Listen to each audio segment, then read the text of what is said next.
Syracuse has a spring quarterback battle that should come to fruition here soon, and they also need some portal help this spring. Locked On presents The Portal, the daily podcast covering college football recruiting and everything NIL. Part of the Locked On Podcast Network. Your team every day. Welcome back into the Portal Podcast, where you get your daily recruiting, NIL, and transfer portal news. I'm your host, Brian Smith, longtime recruiting analyst. Thank you for making the Portal Podcast your first listen each and every day. Today's show is brought to you by the all-new 2025 Nissan Armada. We will be coming back to them later today for today's Team of the Week. All right, we're going to be talking about Syracuse today. They've got a quarterback battle after what was just an incredible turnaround last year for Syracuse football. Fran Brown has done something incredible because I didn't know Syracuse was ever going to be that good again. Hats off to them. Everybody was kind of happy to see it, unless you're a Miami fan. But to help me figure that out and what they still need out of the transfer portal, and there's definitely some help coming their direction. Jackson Holzer, Locked On Syracuse, man, like you and I were laughing in different directions. You told me they were going to be better this past season than what I thought. I thought they were still going to be terrible, but first-year coach didn't matter. So first off, hats off. Your Orange did pretty well, but now they are the hunted, not the hunter, and they've got a quarterback battle that we got to talk about. Give me your backdrop. I mean, they got a few different guys, transfers, etc. This impacts everything because if quarterback's not settled, if you're not sure about it, you got to spend money again in the portal, and that kills you at other spots. So you always got to start at quarterback. What's the situation at Syracuse? Well, first of all, I'm very confident that they are not going to spend money on a portal quarterback in the spring portal window. I just do not see that happening. Okay. So they brought in one transfer quarterback, Rickie Collins from LSU. There was just no path to playing time at LSU. That's just how good that program is. They churn out quarterbacks all the time. You see it with other schools, and you end up getting one of their backup quarterbacks who could end up being really good, but you really just don't know until you actually see them in person in a real game. So they brought in Rickie Collins, who's got some upside, but of course, we don't know what that upside ultimately is. And then you have Michael Johnson Jr., a backup quarterback they brought in last offseason in the portal. You might not be familiar with him, but that's okay. He was the backup to Kyle McCord this past season. He's a veteran. He doesn't have many passing attempts, but he is a veteran signal caller. He probably will be the backup quarterback like on game days, but not necessarily if this guy gets hurt and we're going to prepare for another game in the following week, we're going to play Michael Johnson Jr. It's more of if this guy gets hurt during the game, he's going to be probably the fill-in quarterback, if you know what I mean. And then you get another quarterback ready for the following game. That's my guess on Michael Johnson Jr. But as far as the other competition is concerned, you got two decently touted recruits, so to speak. You got one from 2024 and you got one from 2025. In 2024, it was Jakari Williams. He redshirted this past season, but he's certainly in the hunt to get that starting job. If he plays really well, Fran Brown doesn't promise you anything. He's going to play the best player no matter what. And then you also have Luke Carney out of Texas. He is a true freshman. I would probably say, though, he is on the outside looking in with this quarterback competition, just because a true freshman winning a quarterback job over Rickie Collins, who's been in college for a couple years, and Jakari Williams, who's already been in college for a year, that's difficult. So I would say right now the leader in the clubhouse is Rickie Collins, but the good news is we're going to find out soon from head coach Fran Brown. I saw Collins at the 2022 Elite 11 finals, and on the very last day of the competition, it's 3 days, he just went bananas, and he ended up finishing in the top 10, and he was a guy that if he'd have started a little faster, might have finished in the top 3 or 4.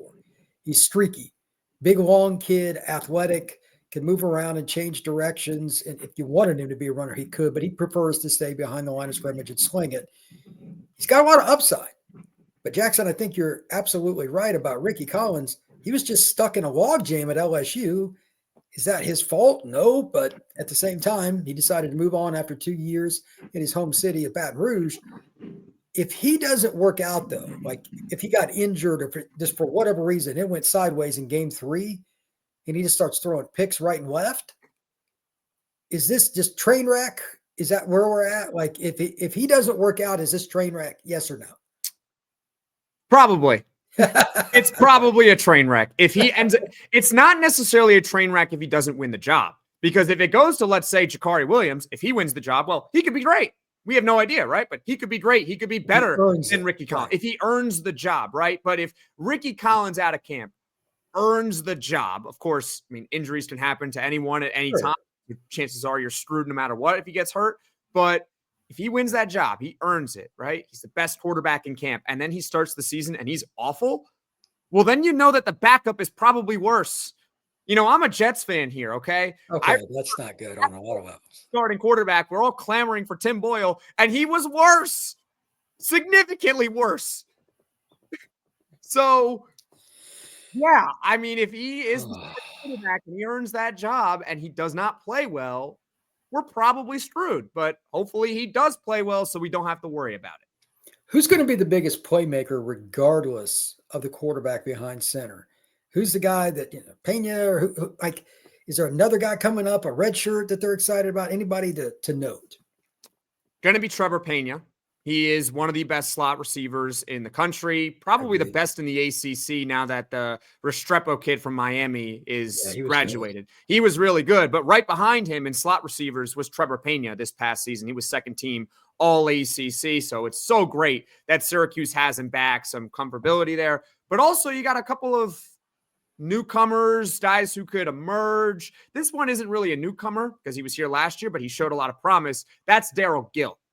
Darrell Gill was like the 5th or 6th option on Syracuse last year, but they had a lot of talent behind him. And he actually ended up carving out a role on that offense, over 500 yards, took a big jump from his true freshman season. So I'm excited to see what he does as well. And then keep your eye also on tight end Jamie Tremble. This is one of the top tight end prospects in the recruiting class of 2024.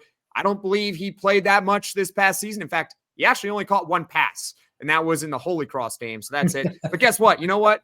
There's good reason why he didn't see the field that much this past season. Syracuse had an All-American tight end by the name of Rondé Gadsden. Jamie Tremble, if you read his scouting reports, actually is a similar profile to a Rondé Gadsden. So those are the 3 guys that I'm really looking at for Syracuse as far as main weapons on the offense. Well, if you just look at Pena, he had 941 yards and 9 scores. That's a good sign. But if you have him in there, Gill, I didn't realize he averaged this many yards. I remember the name, but just looked it up. He averaged 18.4 yards a catch. That's pretty impressive. I don't care what league you play in, and he's in the P4. So that's a really good sign. All right, now for the news that every team goes through. I don't care if you're Ohio State. I don't care if you're Notre Dame, Penn State, whoever it is. There are holes on your roster. And you got the spring window coming up in the middle of April for about 10 days. You told me O-line, DB, and receiver were areas you could probably carve out 1 or 2 players at any one given position. When you say O-line, is this in like, oh my goodness, or we just need to fill in a guy? Which there's a couple of teams it's like this could be bad. Where's Syracuse? I would say they're more in the latter. They're more of they could use someone, but they don't necessarily need someone from their offensive line. It's helped out by the fact that JUCO ruling came in from Diego Pavia, and it did help out Syracuse because they got back one of their guards from last season, Mark Petrie. So he's just going to slide in right there. I would say if they didn't get back Mark Petrie, well, now you probably need one just for continuity. I would say more it's now of a want. You're starting, they already brought in Naquil Beatrand from Alabama. He's probably going to be one of the starting tackles. Their other starting tackle so far, I believe, is going to be Demetrius Witherspoon. He did play some games last year for Syracuse. Wasn't really all that great. Hopefully he gets better. But the point is that he's a body, and he is not only a body, he's someone who started games for Syracuse last season. So could they use someone? Sure, pretty much anyone in the country could use an offensive lineman here or there. Would I say it's the tippy top of needs? Probably not for Syracuse. When we come back, we're going to talk about the other 2 positions, and I have a surprise question for Jackson. I need a prediction out of him on Syracuse for this next season. That is next here on the Portal Podcast. The Armada Team of the Week is brought to you by our friends at Nissan and the all-new 2025 Nissan Armada. Each week, our Locked On college basketball experts are picking one team that stands apart. From top-seeded stars to unexpected upsets, these guys showcase the strength and sheer power needed to push their team forward.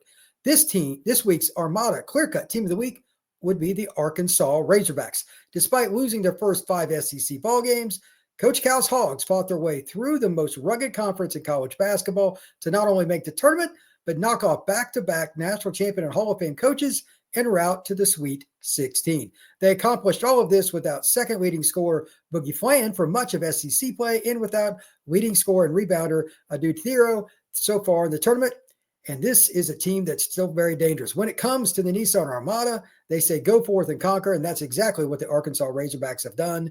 It's clear that our team of the week is here ready to conquer the road ahead with confidence, just like you can in the new Nissan Armada or any of Nissan's outstanding vehicles. Take the Armada, Rogue, or Pathfinder and go find your next big adventure. Shop NissanUSA.com.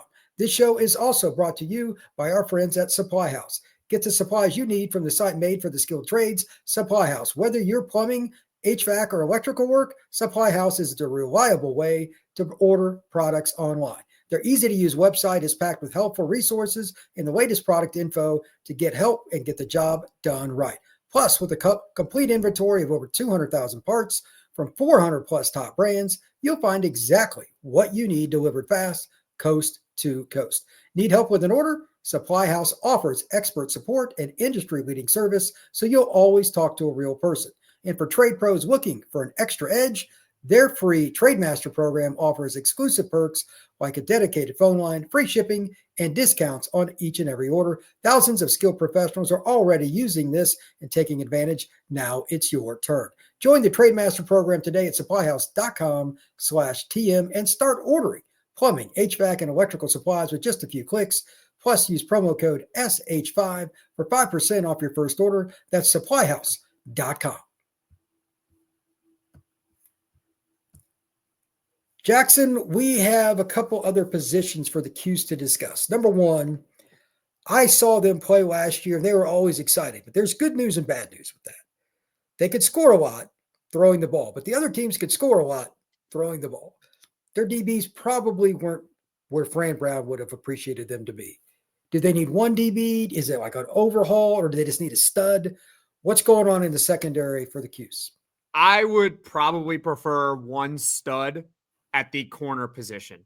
I look at their safeties, and it's the same two safeties as last year. You got Deuce Chestnut and Devin Grant returning. They're fine. They're starters. You really, at this point in the game, you really should not be focusing on trying to upgrade those guys. They're fine as starters. But when you look at the cornerback spot, they are very young. I'm interested to see what Davian Kerr is like in a full season at starting, but he's a young kid. And then also you got Greg Delane. He's more of a veteran, but Greg Delane has mostly been a backup in his time with Syracuse. So in the spring portal window, I would like to see Syracuse target one as good as you can get corner from the spring portal window. To that point, this is a little extra question because it impacts the next one. Everybody knows that you're going to have to spend some NIL. Are you more leaning, just generically speaking here, we're going to spend more on D or O? That's also hard. I mean, it's debatable. It's a player by player basis, right? I mean, at the end of the day, if the player is better, it doesn't really matter what position he is, unless you're talking about a quarterback, right? Well, so pass rushers and pass corners. rusher, there's those premium positions. So that's a really, really good question. And to be honest with you, I really don't have an answer for you on that. I think it's based on the player and the value of the position. Okay. Well, that leads to this next one. This is the area where Syracuse hasn't struggled. But as you noted, Arande's gone. He's head of the NFL. Great player. Hope he does well at the National Football League level. They still have Pena back. They got Gill. They got some guys. But if they added a receiver, and I know you and I talked about it a little bit, do they need a bigger guy? I mean, losing Aranda, I would assume, like, especially red zone, 3rd down and 6, big body guy. Do they need a boundary receiver? What do they need if you added one more guy to catch the football?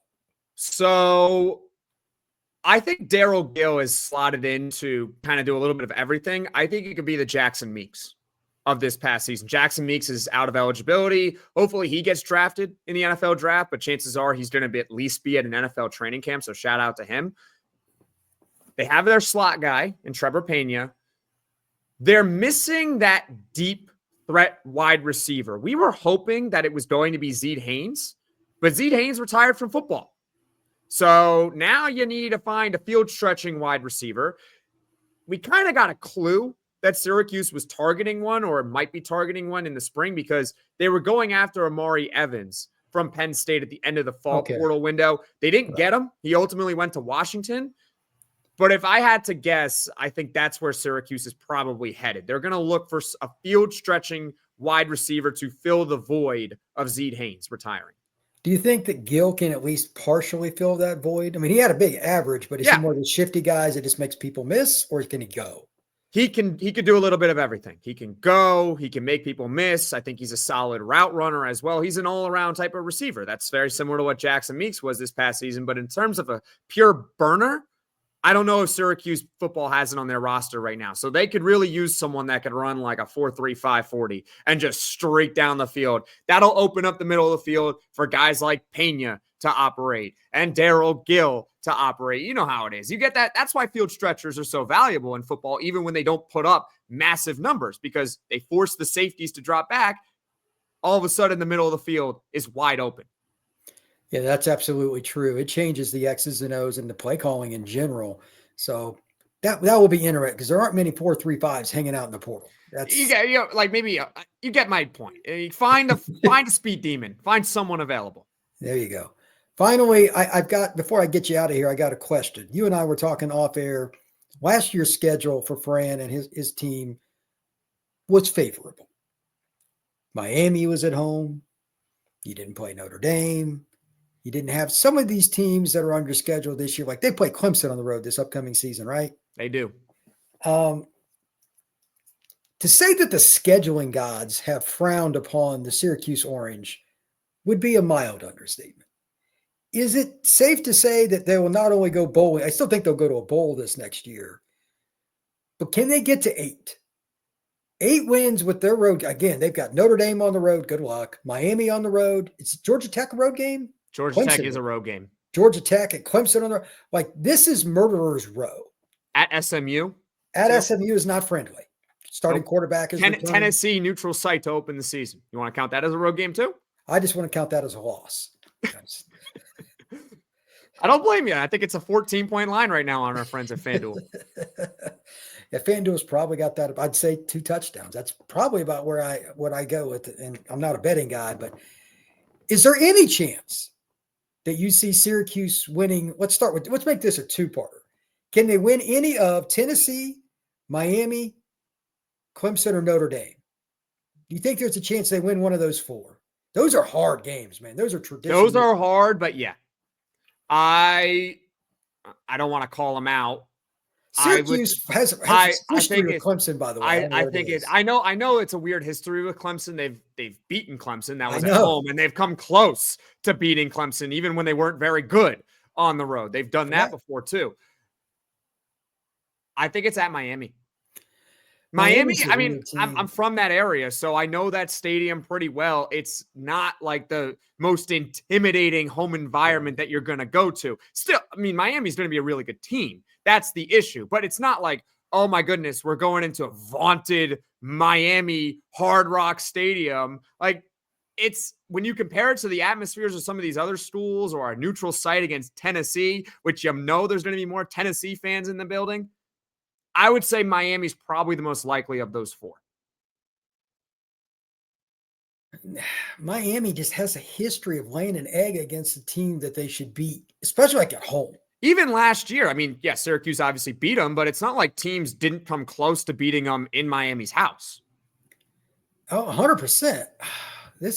It was Virginia Tech in that miracle game, I want to say it was, where it was that Hail Mary at the end. Like they came very close to doing it. It was some team like that. I mean, they could win at Miami, but really, Brian, it's all going to come down to their quarterback play. If they get good quarterback play, they can win these games. If they don't, they're not winning any of them, period, because those teams are really good. By the way, they do get a week off before they go. They play Miami down in Coral Gable, Miami Gardens, and then they get a week off, then they play Notre Dame. I know that you're not very bullish on winning at Notre Dame on I would assume that's senior day for the Irish. Yeah, good luck. Good luck with that. But the game before Miami is North Carolina. That's probably not going to be a great North Carolina team, but even though it's at the Cuse, I imagine Bill's team's going to be fairly physical. I'm just going to go out on a limb there. So it's on Halloween too. Should be fun. Oh, well, there you go. Should be Halloween fun. It'll be a Bill spooky Belichick. game. It'll be spook. Oh, I can't wait for that one. That's going to be great. Can you imagine the costumes they're going to have? Bill Belichick and this. I mean, the students at Syracuse are going to go bananas for that one. See, the scheduling gods didn't do us many favors, but they did do us this one favor. Getting Bill Belichick on Halloween, that's going to be fun. I agree completely. Jackson, tell everybody where they can find your work, my friend. Locked On Syracuse on Twitter at LO_Syracuse. My personal Twitter account is at JacksonH_52. That's where you can find me. But Brian, you had one more question that you wanted to ask? Well, I had another one. I'm going to save this for later. We're going to. I'm going to have you back for. I want to wait to the end of spring for this other one. All right, sounds good.